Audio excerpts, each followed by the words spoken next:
കേൾക്കുമ്പോൾ നമുക്ക് തമാശയായിട്ട് തോന്നുമെങ്കിലും ഒരുപാട് അമ്മമാർ നമ്മളോട് വന്ന് പറയാറുള്ളൊരു കംപ്ലയിൻ്റാണിത്. അവരുടെ സിസേറിയൻ സ്കാറിൻ്റെ അവിടെ അല്ലെങ്കിൽ ഗർഭാശയ മുഖത്ത് കൊടുക്കുന്ന എപ്പിസിയോട്ടമി കട്ടിൻ്റെ അവിടെ അവർക്ക് അതിഭയങ്കരമായിട്ടുള്ള ഇച്ചിങ് വരുന്നു. പക്ഷേ അവരവിടെ സ്ക്രാച്ച് ചെയ്യുമ്പോൾ ഒരു ഭയങ്കര നമ്പ് ഫീലിംഗ് ആണെന്നുള്ളത്. ഇതെന്തുകൊണ്ടാണെന്ന് വെച്ച് കഴിഞ്ഞാൽ നമ്മളൊരു സ്കിന്നിൽ കട്ട് കൊടുക്കുമ്പോൾ അവിടെയുള്ള കുഞ്ഞു കുഞ്ഞ് ബ്ലഡ് വെസൽസ്, നെർവ് ഫൈബേഴ്സിനെ എല്ലാം ചേർത്താണ് കട്ട് ചെയ്യുന്നത്. ഹീലിങ്ങിൻ്റെ സമയത്ത് ഈ സ്കാർ ടിഷ്യൂ വന്ന് അവിടെ ഹീലാവുന്ന സമയത്ത് ഈ കുഞ്ഞു കുഞ്ഞു നെർവ് ഫൈബേഴ്സും തമ്മിലും റീകണക്ഷൻസ് വരണം.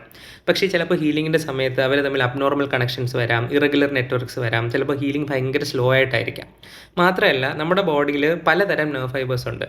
ടച്ചിനൊരു ടൈപ്പ്, പെയിനൊരു ടൈപ്പ്, ഹീറ്റിനൊരു ടൈപ്പ്. അപ്പോൾ ഇതിന് ഓരോന്നിനും അതിൻ്റേതായിട്ടുള്ള പേസിലായിരിക്കും ചിലപ്പോൾ ഹീലിംഗ് നടന്നുകൊണ്ടിരിക്കുക. അപ്പോൾ ഈ ഇച്ചിങ് എന്ന് പറയുന്ന സെൻസേഷൻ ക്യാരി ചെയ്യുന്നത് സി ഫൈബേഴ്സ് എന്ന് പറയുന്ന ഒരു തരം നെർവ് ഫൈബേഴ്സാണ്. അപ്പോൾ നമുക്കവിടെ എന്തോ ഒരു ഇറിറ്റേഷൻ തോന്നുമ്പോൾ അവിടെ ഒരു ഇച്ച് ചെയ്യാനുള്ള ഒരു സെൻസേഷൻ പോലുള്ള ഒരു അത് ആ സി ഫൈബേഴ്സ് നമ്മുടെ ബ്രെയിനിലേക്ക് എത്തിക്കും. നമ്മൾ സ്ക്രാച്ച് ചെയ്യുമ്പം ആ ഒരു സെൻസേഷൻ കൊണ്ടുകൊണ്ട് നെർവ് ഫൈബേഴ്സ് ചിലപ്പോൾ ഹീലായിട്ടുണ്ടാവില്ല. അതുകൊണ്ടാണ് അങ്ങനെ ഒരു ഡിസ്കണക്റ്റ് വരുന്നത്.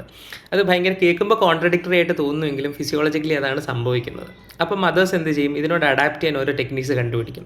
ചിലവർ ആ സ്കാറിന് ചുറ്റുവട്ടത്തുള്ള ഏരിയയിൽ ഇങ്ങനെ സ്ക്രാച്ച് ചെയ്യുമ്പോൾ ചെറിയൊരു റിലീഫ് കിട്ടും. ചിലവർ ഈ വീഡിയോ കണ്ടുപോലെ അവിടെ ടാപ്പ് ചെയ്യും, അത് കാരണം ഒരു റിലീഫ് കിട്ടുന്ന കുറേ മദേഴ്സ് ഉണ്ട്. ചിലവർ ക്ലോത്ത് കൊണ്ട് ഇങ്ങനെ ഷിയർ ചെയ്യും, ചിലവർ വൈബ്രേഷൻ അങ്ങനത്തെ എന്തെങ്കിലും കാര്യങ്ങൾ വെച്ചിട്ട് ചെറിയ രീതിയിൽ റിലീഫിനൊക്കെ വേണ്ടി ട്രൈ ചെയ്യും.